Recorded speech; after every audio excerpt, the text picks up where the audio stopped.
저는 아마 여기 분들 중에 어렸을 때 가장 가난하게 살았을 거예요.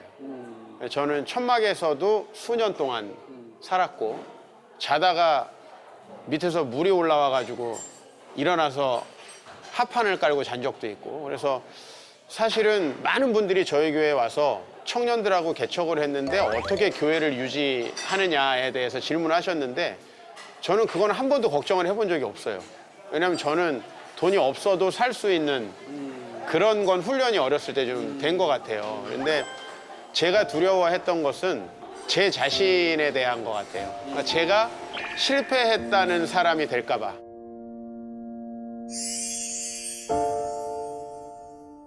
봐라, 내가 안 된다 그랬는데 실패하지 않았냐라는 얘기가 막 개척하기 전부터 들리는 거예요. 그만큼 제가 저 자신이 우상이었고 제 자신이 정말 성공했다, 개척에. 이런 얘기를 되게 듣고 싶었기 때문에 오히려 그게 저에게는 제일 극복하기 어려운 점이었다. 그 끝판왕이 바로 예, 그렇죠. 예. 나죠, 나.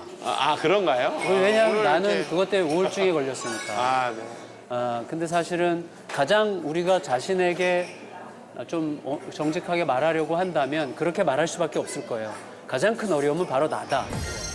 그렇지만 또 실제로 개척해 가면서 야, 이 진짜 때려치고 싶다. 나 이거 그만두면 안 될까? 다른 일 뭐 찾을 수 없을까? 라고 생각하게 되는 순간들이 덜어들 많이 있다고 생각할 수 있잖아요. 그렇다면 그런 부분을 제일 듣고 싶은 분이 김봉현 목사님이거든요. 왜냐하면 이분은 답을 결정했는데. 아니 늘 이렇게 유유자적하고 편안해 보이고 객관적으로 보면 뭐 이렇게 굉장히 뭐 행복하죠? 거의 뭐 김사과 수준으로. 약간 김삿갓 느낌을 주는 유유자적한 목사님인데 혹시 목사님에게도 목회를 그만두면 안 되나? 다른 거 할 수 없을까라고 생각한 적이 혹시 없는지가 너무 궁금해요. 난 사실 이걸 하고 싶은데 이걸 하다 보면 성도들한테 좀 미안한 상황이 되고 또 그 사이가 약간 갈등될 때가 이게 어떻게 해야 되지? 약간 그랬던 거. 그래서 목사님 되게 부러워해요. 목사님 되게 시작해서 얼마 안 되고 사실 나 같은 경우에도 동일한 고민을 했는데 마치 이런 거예요. 이제 우리 교회 젊은 사람들만 왔다면 정말 그들과 예를 들면 실험적인 것도 해보고 기존과는 다른 모습을 좀 하길 원했는데 이 젊은 사람들과 소위 얘기하면 기존 교회에서 오랫동안 신앙생활을 하신 분들이 저희 교회 같은 경우는 섞여서 처음부터 그냥 확 이제 공동체를 형성돼 버리니까 기존 교회 다닌 분들은 왜 이 교회는 이렇게 안 하냐 이런 얘기들을 너무 많이 하시고 마치 기존 교회가 하고 있는 방식으로 가는 게 우리 교회가 이제 틀이 세워지고 교회가 된다라고 생각을 하시며 그래서 어쩔 수 없이 그 흐름 가운데 내가 생각했던 거는 다른 그림이 그려져 가는 그 모든 것도 참 쉽지 않은 과정인데 그냥 나는 이제 하나님이 이것도 그러니까 내가 생각하는 그림과 다른 하나님의 대안을 내가 받아들여야겠구나라는 어떤 그 시점에서 계속 이제 타협하고 있는 것 같아요. 개척을 우리 주변에서 친구나 후배, 주로 이제 후배들일 텐데 개척교회는 너무 힘들어, 못할 것 같아. 이건 하고 싶지만 이거 현실적으로 불가능할 것 같아 라고 생각하는 사람에게 그렇지 않을 수도 있는 어떤 팁을 준다면 우리 제일 오래된 개척자로서 한마디 하신다면. 전 제일 중요한 게 소명인 것 같아요. 그 소명이 분명하면 한번 하나님 앞에서 내가 정말 이 일을 계속 해야 됩니까? 라고 묻게 되잖아요. 힘들 때. 근데 그럴 때 그렇지. 나에게 이런 소명이 있었지.